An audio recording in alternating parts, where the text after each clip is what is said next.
মামনি মামনি আমি ঘোড়া চড়তেছি ঘোড়া খুব ভালো। আমি একটা ললিপপ নিয়ে আসছি মামনির জন্য। এখন এটাতে বিষ মাখা ছিল, মামনি খাইতেছে। উঠে দেখে মামনি বেহোশ হয়ে গেছে। এখন মোবাইল দেখে কান্না করতেছি, মামনির নাকে মুখে দিয়ে খুন পেতেছে। এখন আমি মামনিকে হসপিটাল নিয়ে যাইতেছি। যারা ভিডিওটা দেখবেন লাইক শেয়ার করবেন। আমি কান্না করতেছি, আমার মামনির কী হলো।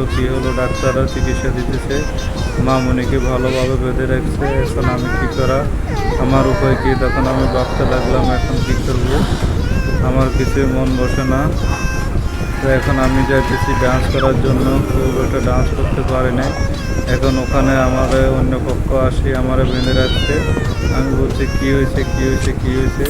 তাদের কাছ থেকে চাবিটা কেড়ে নিয়ে আমি বাঘটাকে ছেড়ে দিয়েছি। বাঘগুলো মানুষগুলোকে খেয়ে ফেলছে। তখন আমার আম্মুকে আমি ছুটে নিয়ে আসছি। ভিডিওটা কেমন লাগছে না?